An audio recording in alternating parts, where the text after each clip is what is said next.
Miscellaneous exercise on chapter 11. The question number 1. Show that the line joining the origin to the point 211 is perpendicular to the line determined by the point 3, 5, minus 1 and 4, 3, minus 1. The perpendicular. Okay. The direction ratios. Okay. Joining the point origin to 211. Okay. First write direction ratios, okay, of the line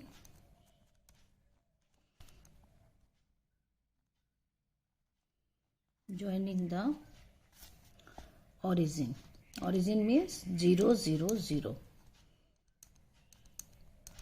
X, Y, Z 0, 0, 0 to the point 211. Okay तो ये क्या होते हैं x2 minus x1 होता है, y2 minus y1, direction ratios z2 minus z1. तो इसको हम लोग लिखेंगे 2 माइनस 0, 1 माइनस 0 एंड 1 माइनस 0. 2 1 1. तो इसको हम लोग क्या कहेंगे a1 b1 and c1. Similarly second जो लाइन है, सिमिलरली डायरेक्शन रेशियोज शॉर्ट में लिख देती हूँ. Direction ratios of the line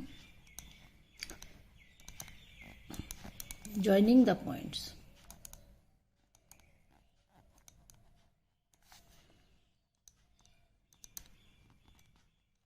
three five minus 1. पहला पॉइंट है 3, 5 माइनस 1 और सेकंड है 4, 3 माइनस 1. तो हम लोग इसको कैसे लिखेंगे 4 माइनस 3, 3 माइनस 5 माइनस 1. ये हो जाएगा माइनस माइनस 1 करेंगे तो प्लस 1 यानी 0. ये तीनों क्या हो गए आपके 1 माइनस 2 0. इसको हम लोग बोलेंगे A2 B2 एंड C2. अब जो परपेंडिकुलर लाइन होती है तो कंडीशन क्या होता है A1 A2 plus B1 B2 plus C1 C2 equal to 0 होना चाहिए, है ना, तभी परपेंडिकुलर होंगी. फॉर दीज टू लाइन्स क्या होगा, पहले फाइंड करते हैं हम लोग A1 A2. अगर 0 आ गया इट मीन्स परपेंडिकुलर है.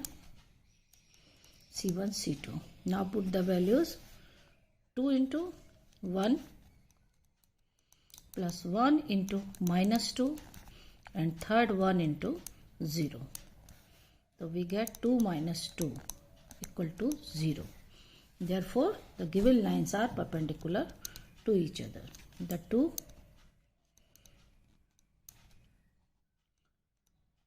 given lines are perpendicular to each other. Okay.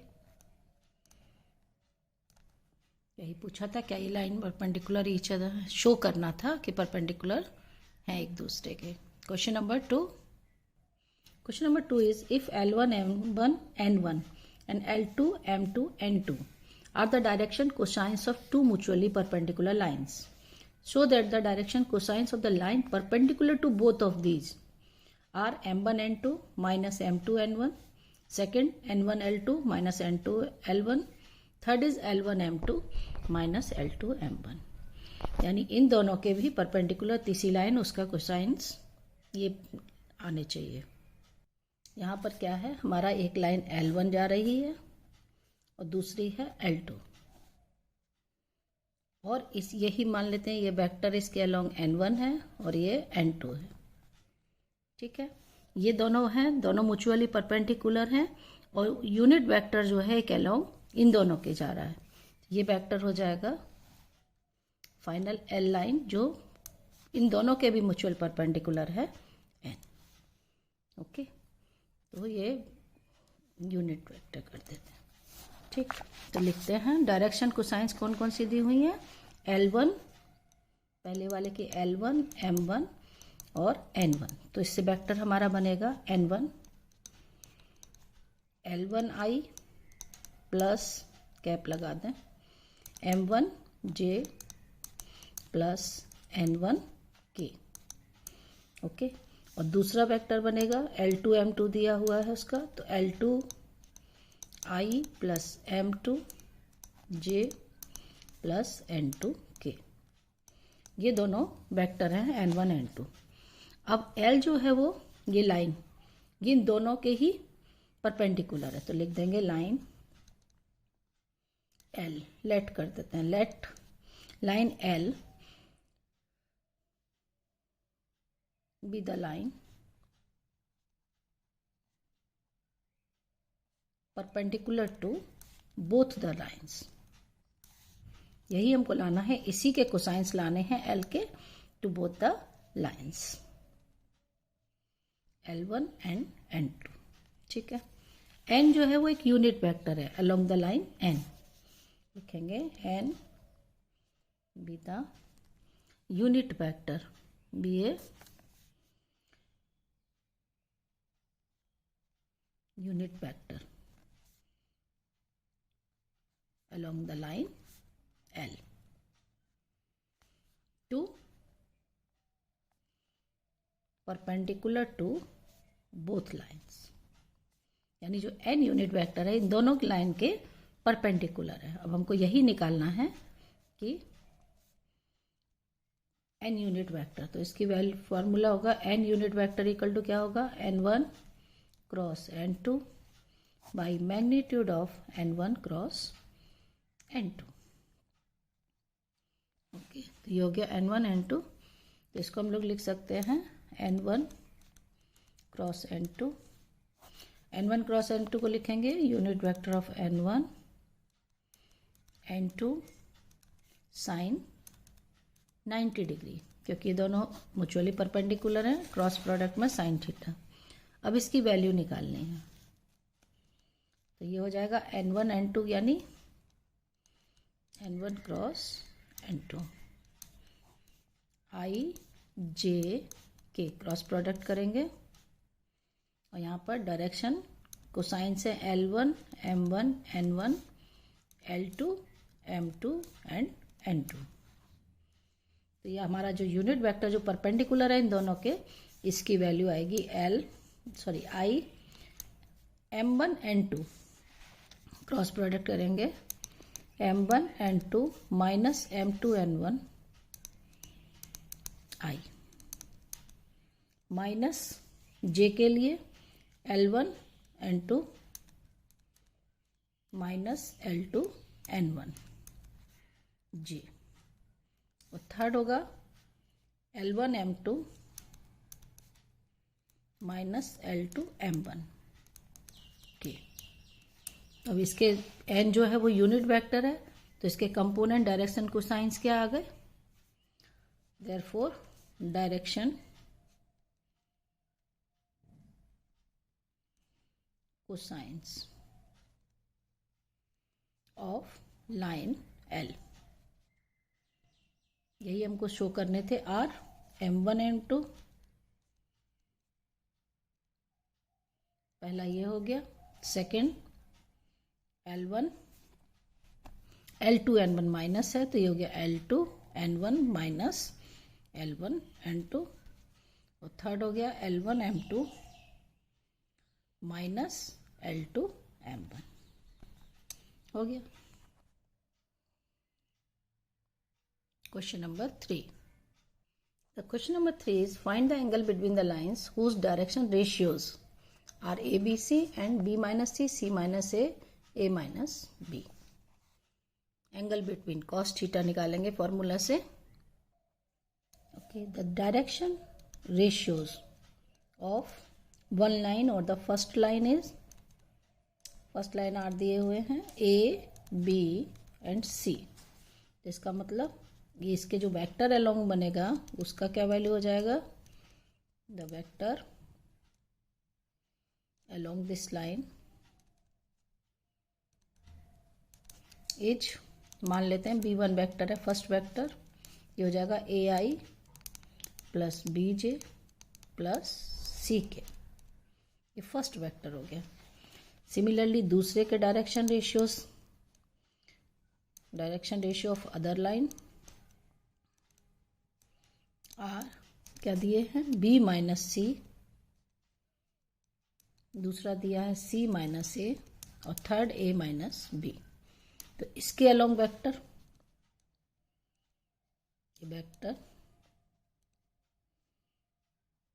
along this line is B2। तो ये हो गया B minus C I plus C minus A J plus A minus B के।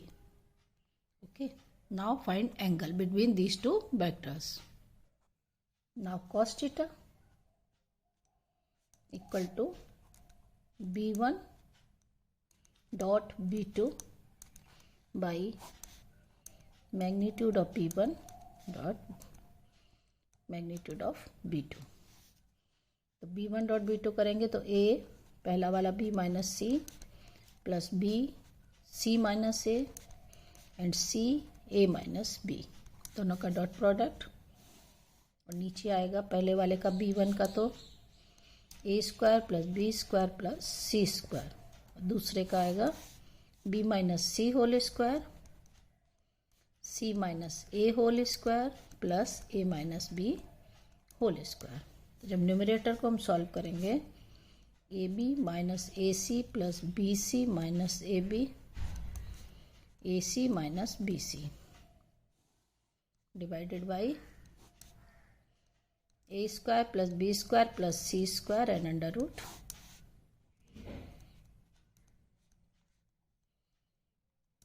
अब numerator को देखते हैं, plus A B cancel, B C cancel, A C cancel, यानी ज़ीरो, यानी पूरे की वैल्यू ज़ीरो, जीरो से numerator zero it means zero.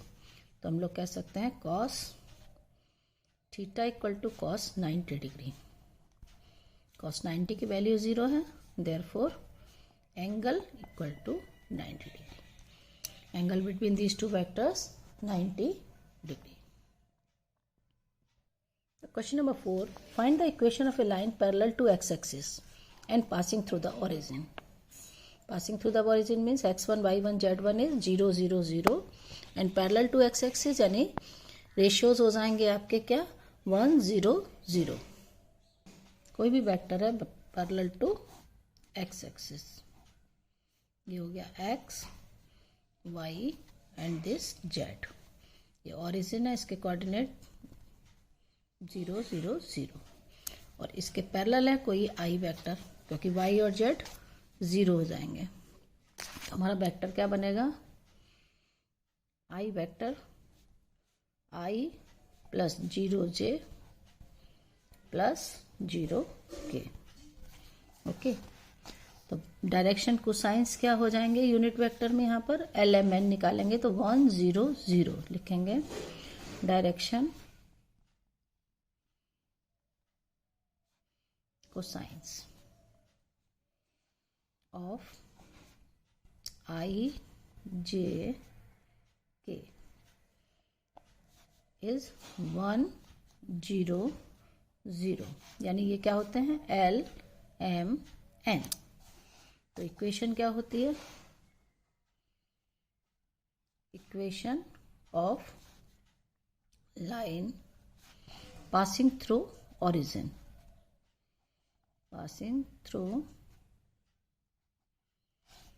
origin, origin means 0, 0, 0 and parallel to x-axis, ये भी तो पूछिए, and parallel to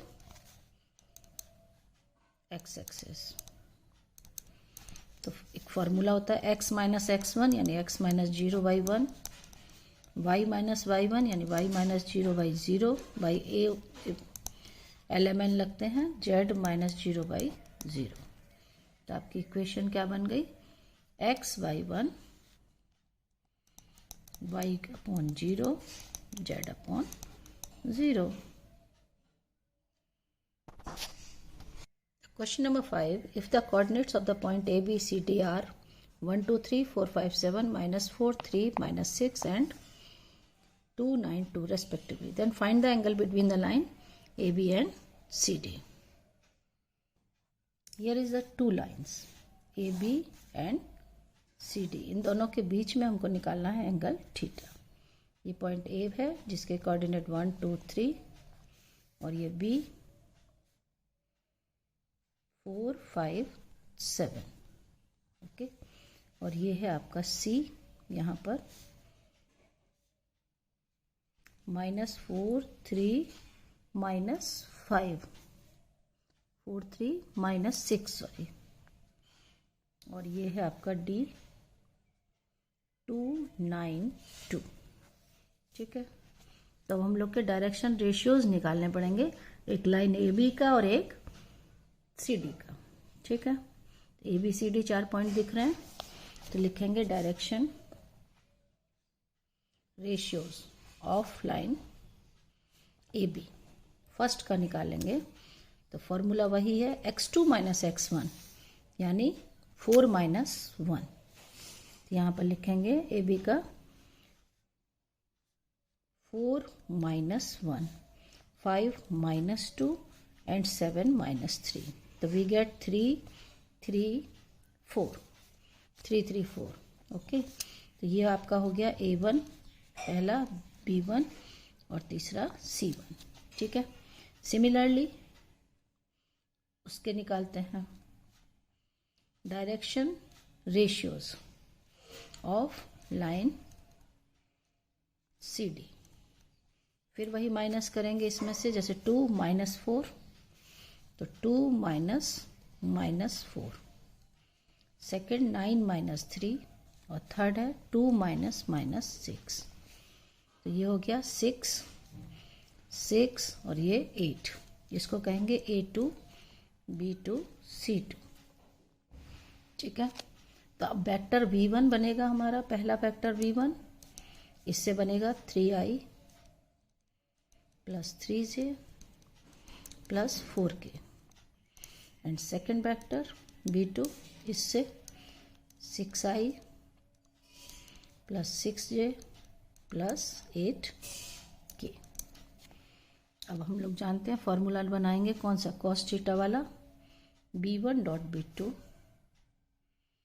B1.B2 magnitude by B1 B2.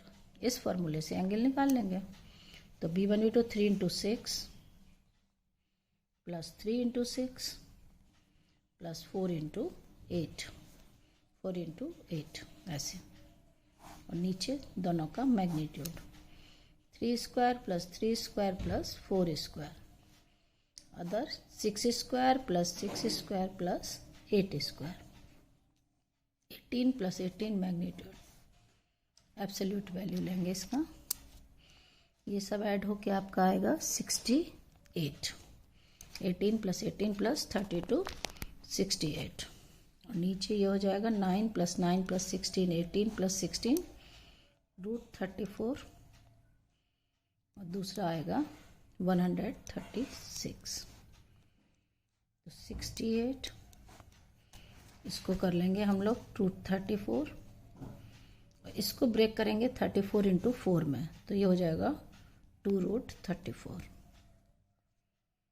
तो ये 34 ये हो जाएगा 68/2 × 34 यानी 34 68/68 1 ये हो गया 1. तो cos theta = 1 means cos 0 degree. Theta कितना निकल गया 0 डिग्री. तो इसका मतलब अगर एंगल 0 डिग्री है देयरफॉर हम लोग कह सकते हैं lines AB parallel to CD. Line AB parallel to CD. Angle 0 degree है इसका मतलब दोनों लाइंस पैरेलल हैं. ओके.